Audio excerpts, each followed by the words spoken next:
We're ready if you're ready.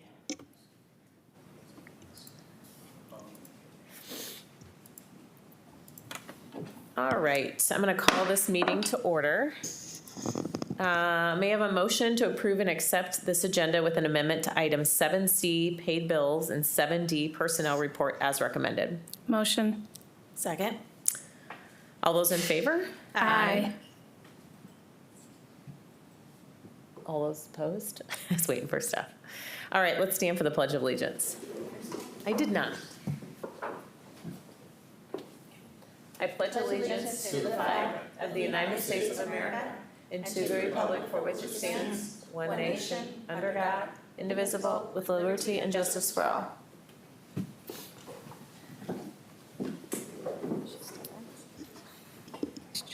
Okay, before we get rolling with acknowledgements and recognitions, I'm going to ask the board members to just take a minute to review our board goal, guiding principles, and norms, just at your spot. And then once everybody's had a chance to ground themselves in that, we'll go ahead and get started.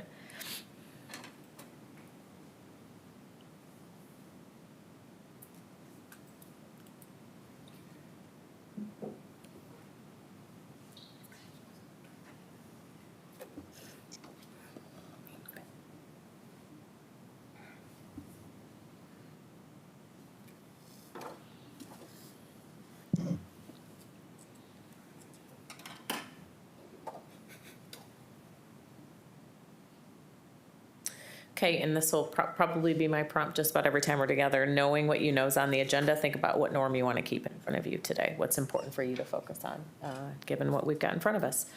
So with that, I'm going to turn to acknowledgements and recognitions. We want to start to thank our summer term staff on behalf of the entire school board. We want to extend our gratitude for your dedication and commitment this summer. Your willingness to invest your time and energy in supporting our students' continued learning during the summer months is very much appreciated. Thank you for making a significant difference in the lives of our young learners this summer. Your impact is invaluable. And on behalf of the Board of Directors, I want to take a moment to recognize and sincerely thank the members of the School Improvement Advisory Committee, or SIAC, the Facilities and Finance Committee, and the Policy Committee for their outstanding service and commitment during the 24-25 school year.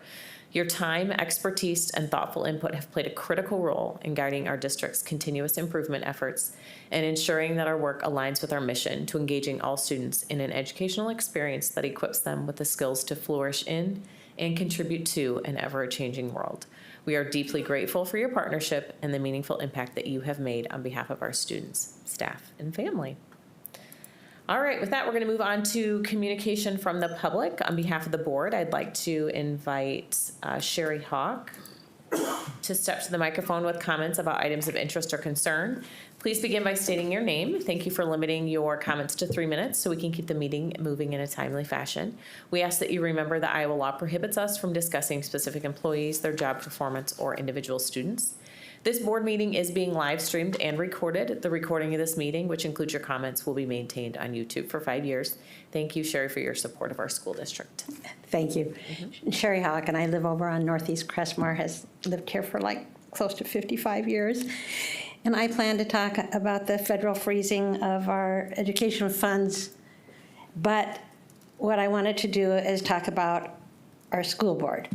And we at our Ankeny Public Schools Strong asked each one of the board members if they would sit down and meet with us and answer some questions.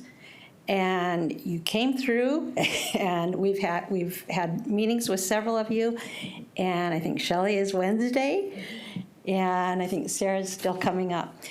And so I just wanted to tell you, I came out of those meetings just feeling enriched by what you all had to offer, and I sensed very strongly that each of you is very passionate and committed to being here, to being a part of this board, and doing everything that you do to make the lives of our students and our educators better and to the point that you possibly can in both a monetary and personal support role. So anyway, each board member was thoughtful and caring in your responses, and sometimes difficult questions, no doubt about it. And you make a definite point of communicating with each other, staying connected, and acting as a united force. And that is so appreciated. The camaraderie is amazing. And so it's enlightening to come to these meetings. And we went around and asked a lot of questions. And one of the things that came out was a strong connection to Dr. Pruitt. And I know that everyone praises him highly, thinks very highly of you. And everyone meets with you regularly or on a regular basis. And you meet with each other to stay in contact and make sure that you are a good force for the community, a good positive force. And in addition to, you don't just come here.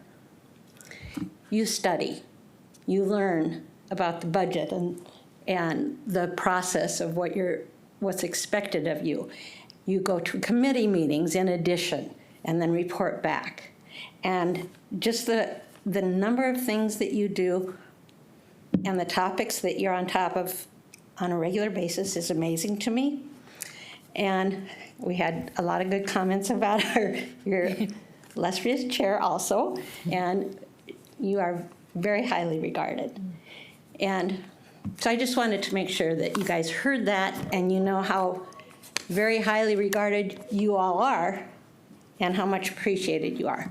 Thank you. Thank you, Sherry. We really appreciate that. We appreciate the kind words. Get that on record and replay. Thank you. All right, let me get to this one. Can I have a motion, moving on to the consent agenda? Can I have a motion to approve the consent agenda items as recommended? Motion. Second. Do you have any questions about what you see there? No. Steph, I'm going to try to give you enough wait time. All those in favor? Aye. Aye. Opposed? All right, motion passes. Let's move on to information only. Item A, Envision. Dr. Pruitt. I'd like to invite Envision Install up to give an overview of cost analysis for the Innovative Hub.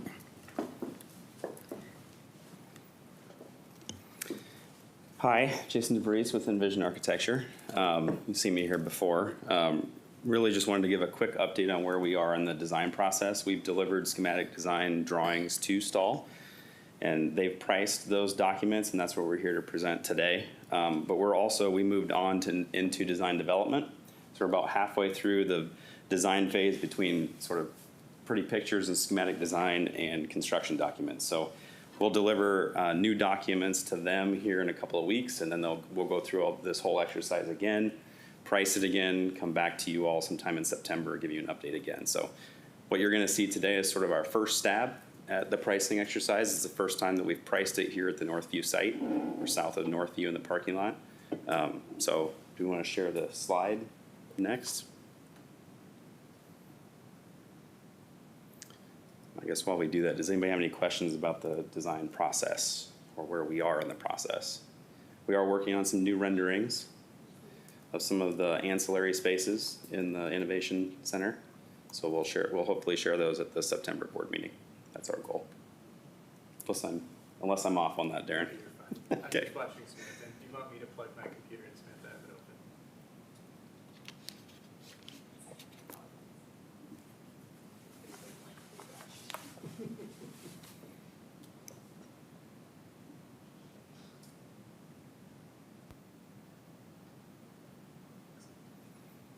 Awesome. So just some things to start off the bat, and then I'll turn it over to Brian here, and he can walk through this pricing exercise. The building area has increased from prior locations. If you remember back when we were on the DMAC site, we were targeting around 100,000 square feet. But through the design development process and through meeting with the users and that entire process, we've actually bumped that up to around 156,000 that you're seeing there. So that is everything that I think we feel and the users feel like is needed in the Innovation Center. And this is the price that you'll see for that size of project. Brian? All right, so like Jason said, schematic level, so they're very preliminary drawings. So a lot of it is based upon historical cost or what we think where they are based upon past experiences. We've had we reached out to several other contractors to give us a ballpark number. So I guess the bottom line on the 156,000 square feet, the building cost is roughly $64.5 million. There are some other things in there. We did go through several items of cost reduction because we know we need to be at $80 million. So by the time we're all said and done right now, we're about 81.3, which at this level of drawings, all of us feel very comfortable that we're going to hit that $80 million. So we do have some areas that we do need to go back through as the drawings refine. We'll go back out and be able to give higher level pricing than just our more detailed pricing than the higher level that we've got right now. So we've got 24 months of construction, which feels about right for 156,000 square feet with the project starting in spring of next year, and it'll complete in spring of 28.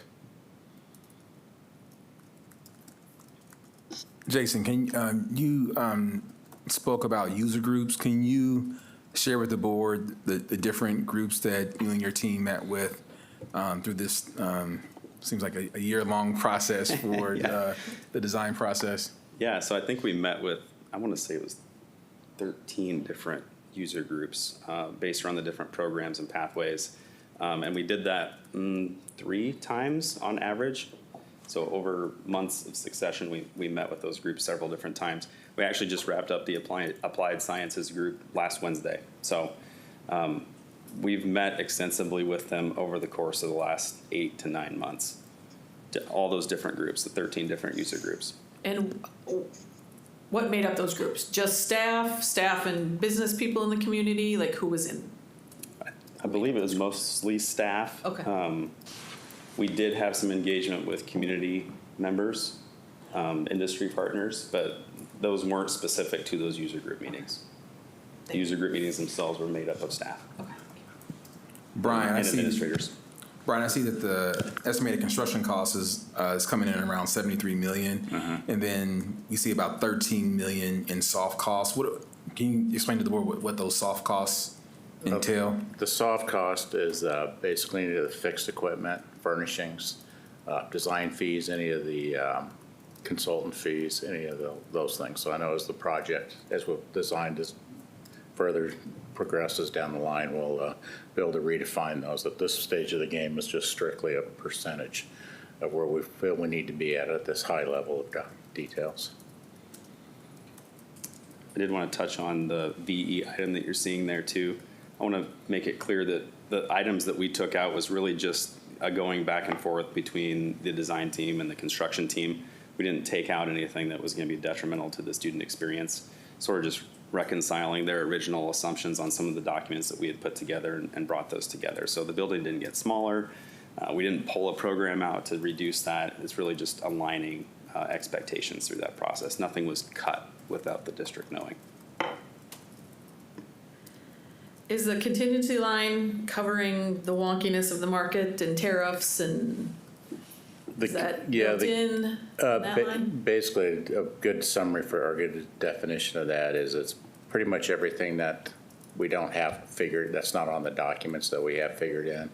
5% for where we're at right now is a very safe number, comfortable number. And then as the design further progresses, we'll start reducing that number down. So as the numbers will start tightening up, the contingency number will go. So it basically covers any of the unforeseen conditions. So yeah, I guess to answer your question, tariffs or anything like that, because each day you turn around, it's something different, so. Steph, do you have any questions? No, I'm good right now. Thank you. Shelley or Amber? No, I'm good right now. I'm good with this level right now too. We'll hear from you again in September. That was my understanding. Yeah, that's Soon. the goal. Well, in September, we'll just give you an updated Yeah. presentation for all the renderings because we are working on some other renderings of other spaces that weren't communicated in the first go around. Okay. So we're broadening that. We're going to have images of, maybe the auto lab and some of the other ancillary spaces. It's not just about the big core kind of collaboration zone. I think or that will be all really about helpful exteriors. Yeah, I in think so. bond marketing Yes. communication. Yep. So that's the plan, to kind of get that out in concurrence with that. And then we'll come back, I think it's December, and when we have our full design development pricing. So we'll come back and give a presentation like this again to give you an update on where things stand as we roll into construction documents through the turn of the year. Perfect. Okay. Thank you. Thank you. Thank you. All right, Thank you. thanks. Thank you, guys. I didn't mean to imply we were the only ones thinking that September would be good for bond communication. I'm sure that's on everyone's mind. All right. So item B and B is policy committee minutes. Any questions there?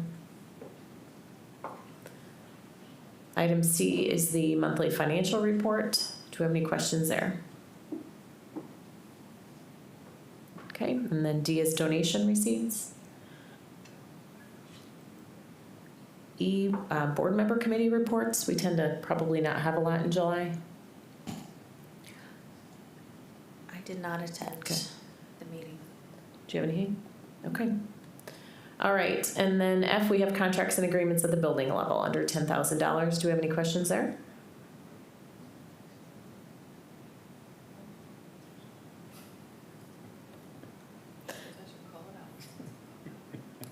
What question? Some of the contracts are a year in advance. It's well done. Yes. All right, let's move on to, sorry, my computer's having an attitude problem. All right, let's move on to old business. Item A, contracts and agreements. Can I have a motion to approve and accept the contracts and agreements as recommended? Motion. Second, Do you have any questions on the Second. contracts here? I have a question on the Translate Live. First of all, that's super cool. But I couldn't tell, like, does that contract include some of those terminals? I went on their website and was digging around. Samantha? Yes, the contract is for both hardware and software. So the hardware is essentially a table tent of iPads. Yep. And then the software is the program that runs on them. Okay, and that'll be in every building? Yep. One for every building, and then one for the front desk here, and then one for the registration department. Okay, very cool. Thank you. Steph, do you have any contract questions? Nope, I'm good. Okay. All those in favor? Aye. Aye. Opposed? Motion passes. Item B, policies. Can I have a motion to approve and accept the policies, second and final reading as recommended? Policies are for immediate implementation upon second and final reading. Motion. Second. Any questions on these policies? There's a lot of them. All those in favor? Aye. Aye. Opposed? Motion passes. Let's move on to new business. Item A, can I have a motion to approve and accept the annual appointments, applications, and continuing contracts as recommended? Motion. Second? Any questions on these appointments? They're all carried forward from last year. Yeah. Yeah. All those in favor? Aye. Aye. Opposed? All right, motion passes. Can I have a motion to hold a closed session as authorized by section 2151A of the Open Meetings Law to review or discuss records which are required or authorized to be kept confidential, and 2151C of the Open Meetings Law to discuss strategy with legal counsel in matters presently in litigation or where litigation is imminent, where its disclosure would be likely to prejudice or disadvantage the position of the governmental body in that litigation, and as recommended. Motion. Second. And we'll take a roll call vote. Director Romans? Yes. Director Taliarini? Yes. Director Klaus? Yes. Director Northway? Yes. Director Gott? Yes. All right. Thanks, everybody.